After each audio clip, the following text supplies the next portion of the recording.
बहू नमक की तरह होती है। भदोहिया गांव की रहने वाली रेनू कानपुर के एक बड़े व्यापारी का बेटा सूरज के साथ उसका ब्याह हुआ। नए घर में बड़े ही आदर सम्मान के साथ रेनू ने गृह प्रवेश किया। शादी के 3 साल काफ़ी मज़े और खुशी के साथ निकल गए और जैसे जैसे दिन बीतता गया रेनू अपनी जिम्मेदारियों के बोझ तले दबती चली गई। रेनू की सास भी रेनू से काफ़ी खुश थी कि रेनू बहू अपना घर और संसार सब कुछ अच्छी तरह से संभालने लगी है। गर्मी की छुट्टी पड़ गई है। रेनू अपने मायके जाने की बात अपने सास से बोली। मम्मी 2 साल हो गए मैं मायके नहीं जा पाई, क्या मैं थोड़े दिन जाकर आऊँ? सास ने जवाब दिया, देखो रेनू, अगले साल चले जाना। रेनू यह सुनकर काफ़ी नाराज़ और दुखी होकर सोचने लगी कि जब आंचल दीदी हर 3 महीने पर घर आती है तो मम्मी काफ़ी खुश होती है और कहती है कितने दिन बाद आई हो, और मुझे 2 साल हो गए मेरे बारे में कोई सोचता ही नहीं है। मेरी खुशी किसी के लिए कोई मायने नहीं रखती, और क्या दिन भर इन लोगों को खाना बना के खिलाती रहूं, घर का सारा काम करती हूँ, क्या मेरी यही ज़िंदगी है? और रेनू कमरे में आंसू की धारा समेटे दाखिल हुई। शाम को आंचल दीदी आने वाली है, देखना मम्मी जी कितना खुश होती हैं। खाने में अलग अलग फरमाइशों की लड़ी लगी रहेगी कि कभी आंचल दीदी के लिए समोसा बना दो, कभी पालक पनीर तो कभी बिरयानी। मैं इतना क्यों सोच रही हूँ, करना तो मुझे ही है, बनाना तो है, तो चलूँ किचन में, अभी से तैयारी में लग जाऊँ। यह सोच ही रही थी कि तभी सास ने आवाज़ दी, रेनू नीचे आओ, देखो आंचल आई है। रेनू अपने चेहरे पर मुस्कान लिए अपने दुख को अंदर एक कोने में दबाए अपनी नंद का स्वागत करती है। कैसी हो भाभी? आंचल रेनू से बोली। अच्छी हूँ दीदी, और घर में सब कैसे हैं? अच्छे हैं। अच्छा, हमारे जीजा जी कैसे हैं? आंचल शर्माते हुए कहती है। वह भी भाभी अच्छे हैं। अच्छा दीदी आप बैठो, मैं नाश्ता बना कर लाती हूँ। नहीं नहीं भाभी, कुछ मत बनाओ, मैं अभी घर से नाश्ता करके आई हूँ और भाभी केवल 2-3 घंटे ही रहूँगी, क्योंकि सास की तबीयत ठीक नहीं है। आपके जीजा जी उन्हें दिल्ली दिखाने गए हैं।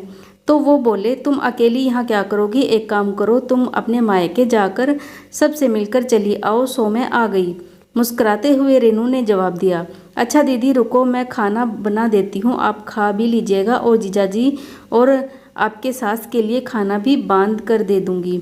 अरे भाभी मेरे साथ बैठो, बातें करो, शाम तक मैं चली जाऊंगी, खाना तो बनता ही रहेगा। तभी रेनू की सास ने रेनू से कहा, तुम एक काम करो, आंचल के साथ बैठो, बातें करो, मैं कुछ बनाती हूँ।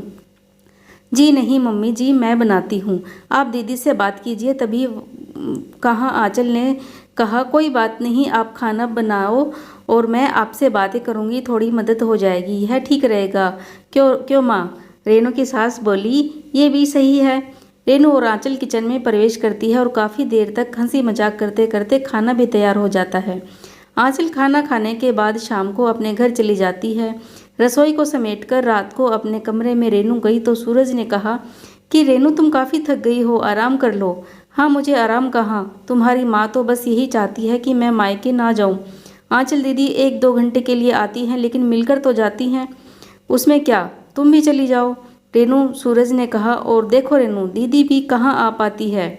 जब शाम जीजाजी अपनी माँ को दिल्ली डॉक्टर के पास दिखाने ले जाते हैं तभी मिलने आती है, तो इसका मतलब है मैं कभी ना जा सकती आप अपने मायके? ऐसा तो मैंने नहीं कहा रेनू।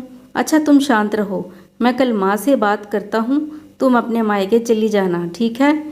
तुम तो रहने दो। गुस्सा करते हुए रेनू सो जाती है। सुबह उठकर रेनू अपने काम में रोज की तरह लग जाती है।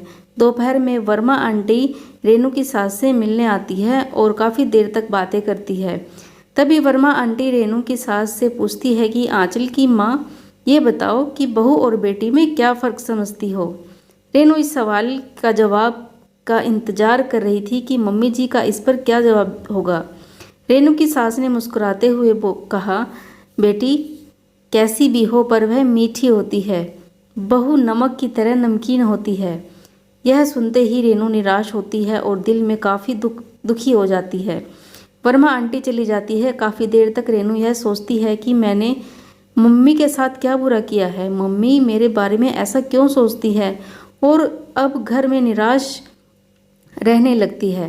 निराश रेनू को देखकर एक दिन रेनू की सास ने पूछा, रेनू यहाँ आओ, तुमसे कुछ किसी ने कहा है क्या?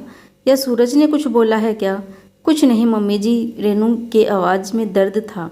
रेनू की सास ने अपने पास बिठाकर पूछा, नहीं तुम बताओ रेनू क्या हुआ है? रेनू की आंखों में आंसू भर आई और रेनू ने सास को सारी बात बता दी कि कैसे वर्मा आंटी से आप बेटी और बहू में फ़र्क बता रही थी। ओह, तो यह सुनकर तुम नाराज़ हो गई? बस इतनी सी बात? अरे रेनू, मैंने कहा बेटी मीठी होती है, वह चाहे कितनी भी गलती करे उसकी गलती नज़र ही नहीं आती और वह गुड़ की तरह मुंह में घुल जाती है। और खाने में अगर मीठा न हो तो कोई फ़र्क नहीं पड़ता है। और बहू के समान नमक के समान इसलिए है क्योंकि खाने में अगर नमक ना हो तो खाना बेस्वाद होता है। खाने में नमक मिलने पर हम जो खाना खाते हैं उसी समय नमक के हम कर्जदार बन जाते हैं। ठीक उसी तरह तुम मेरे लिए वही नमक हो। मैं अपने स्वार्थ के लिए तुम्हें कहीं नहीं जाने देती हूँ क्योंकि तुम्हारे न रहने पर घर का सूना सा लगता है। इस घर को संभालती हो इसलिए हम तुम्हारे कर्जदार हैं। रेनू सारी बात समझ जाती है और अपनी सास के गले लिपटकर रोने लगती है। शाम को सूरज जब घर आता है तो अपनी माँ से कहता है कि माँ, रेनू अपने मायके जाना चाहती है, एक दिन के लिए। रेनू तपाक से बोल उठी, नहीं नहीं, मुझे नहीं जाना। मैं चली गई तो खाने में स्वाद नहीं होगा।